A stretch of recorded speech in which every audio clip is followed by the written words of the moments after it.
आने वाले कुछ दिनों में आईआईटी जेईई और नीट के एग्जाम होने वाले हैं, तो उसको ध्यान में रखते हुए यहाँ पर हम सेंटर ऑफ मास से रिलेटेड एक क्वेश्चन आपके सामने रख रहे हैं और देखते हैं इसको कैसे एक्सप्लेन किया जाएगा और कैसे इसका जवाब देना है। तो आप यहाँ देख पा रहे हैं कि ये आर रेडियस का और एम मास का एक डिस्क है। इसमें से r/2 रेडियस का एक डिस्क निकाल लिया गया।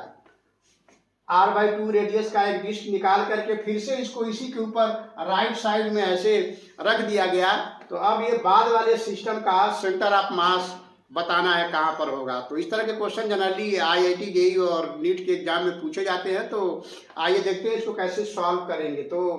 बाद वाले सिस्टम का सेंटर ऑफ मास निकालने के लिए हम जो सेंटर ऑफ मास का फॉर्मूला लिखेंगे वो इस तरह से लिखेंगे जहाँ पर A1 जो है इस पहले वाले डिस्क का रेडियस है और ये वैल्यू होगा पाई आर स्क्वायर। अब इसमें से r/2 रेडियस का डिस्क हमने निकाला है, तो इसलिए इसका रेडियस r/2 होगा और इसका एरिया A2 होगा, जिसको लिखेंगे पाई r/2 का होल स्क्वायर। और इसको सॉल्व करेंगे तो ये पाई r स्क्वायर बाई 4 होगा। और इस डिस्क को उठा के फिर इस साइड राइट साइड आपने रख दिया है, इसलिए इसके एरिया को हम A3 कहेंगे और ये भी पाई r स्क्वायर बाई 4 के बराबर ही होगा। क्योंकि अब इसको यहाँ से आपने निकाला है, इसलिए सेंटर ऑफ मास के फॉर्मूले में इसका कंट्रीब्यूशन जो होगा निगेटिव होगा। तो इस तरह से सेंटर ऑफ मास जो बाद वाला सिस्टम है इसका सेंटर ऑफ मास निकालेंगे तो उसके लिए फार्मूला आप इस तरह से एक्स एक्सिस के अलांग आपने रखा है, इसलिए एक्स एक्सिस का सेंटर ऑफ मास का फार्मूला आप ऐसे लिखेंगे A1 x1 minus A2 x2 plus A3 x3 अपान A1 minus A2 plus A3। जिस सिस्टम को हम निकालते हैं उसका मास कंट्रीब्यूशन या एरिया कंट्रीब्यूशन यहाँ पर हम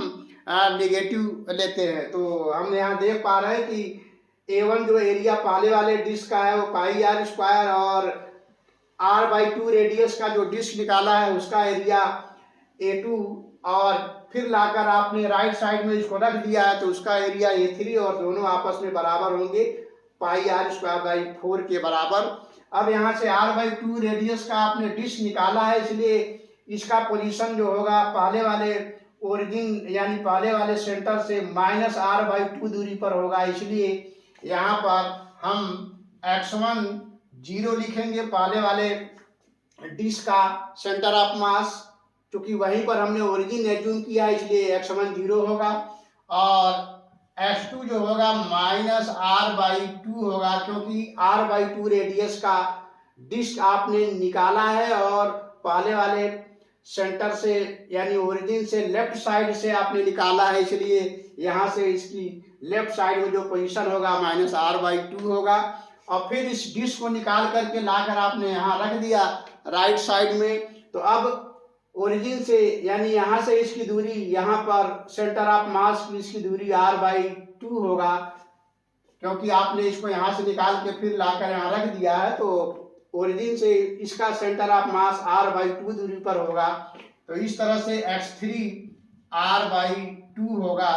और इस तरह से आप देख पा रहे हैं कि इस डिस्क को r/2 रेडियस के डिस्क को आपने निकाला है तो उसका कंट्रीब्यूशन एरिया वाइज इस तरह से निगेटिव होगा। इसलिए फार्मूले में A1 x1 minus A2 x2 इसको निकालने की वजह से और फिर लाके आपने रख दिया तो इसको लिखेंगे प्लस A3 x3 और नीचे टोटल एरिया माइनस A2, क्योंकि आपने इसको निकाला है और फिर लाकर आपने यहाँ रखा है इसको, इसलिए यहाँ पे प्लस A3 लिखेंगे। इस तरह से सारे वैल्यू इसमें रख करके जब आप सॉल्व करेंगे तो सेंटर ऑफ मास का जो बाद वाला सिस्टम है उसका सेंटर ऑफ मास का फॉर्मूला इस तरह से प्राप्त करेंगे पाई आर स्क्वायर इंटू 0, क्योंकि इसका सेंटर तो ओरिजिन पर ही है पहले वाले डिस्क का और आपने r/2 रेडियस का डिस्क निकाला है तो इसके लिए इसका एरिया लिखेंगे A2 pi are square by 4 और ओरिजिन से इसकी लेफ्ट साइड में जो दूरी था वो माइनस r/2 और फिर लाकर इसको आपने उठाकर यहाँ राइट साइड में रख दिया है। तो अब यहाँ पे प्लस A3 x3 लिखेंगे यानी pi are square by 4 into r/2, क्योंकि आपने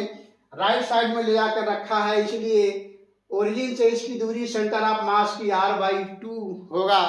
और नीचे आप इस प्रकार से पहले वाले डिस्क का एरिया लिखेंगे पाई आर स्क्वायर, और आर बाई 2 रेडियस का डिस्क आपने निकाला है तो इसको लिखेंगे minus pi are square by 4, और फिर इसको निकाल करके राइट साइड में लाकर आपने रख दिया है, इसलिए अब यहाँ पर लिखेंगे प्लस A3, यानी इसका एरिया प्लस होगा और वो भी पाई आर स्क्वायर बाई 4 होगा। और ये सारे वैल्यू जब आप सॉल्व करेंगे तो आपको सेंटर ऑफ मास जो बाद वाला सिस्टम है उसका मिलेगा R बाई 4, यानी जो R रेडियस का डिस्क है M मास का, उसका सेंटर यहाँ इसके सेंटर पे था, मीन्स ओरिजिन पे था। जब R बाई 2 रेडियस का डिस्क आपने निकाला जिसका सेंटर ओरिजिन से माइनस R बाई 2 दूरी पर था, और फिर इसको लाकर यहीं आपने राइट साइड में रख दिया, तो इसका सेंटर ऑफ मास जो है ओरिजिन से R बाई 2 दूरी पर गया। इसको रखने के बाद अब पूरे सिस्टम का जो सेंटर ऑफ मास है इस ओरिजिन और बाद में जो रखा डिस्क R बाई 2 रेडियस का जिसका सेंटर R बाई 2 दूरी पर है, इनके बीच में पूरे सिस्टम का सेंटर ऑफ मास होगा। तो आप यहाँ देख पा रहे हैं कि डिस्क R बाई 2 रेडियस का डिस्क निकाल करके फिर यहाँ रखने के बाद पूरे सिस्टम का जो सेंटर ऑफ मास है वो यहाँ पर होगा, और ओरिजिन से R बाई 4 डिस्टेंस पर आ रहा है।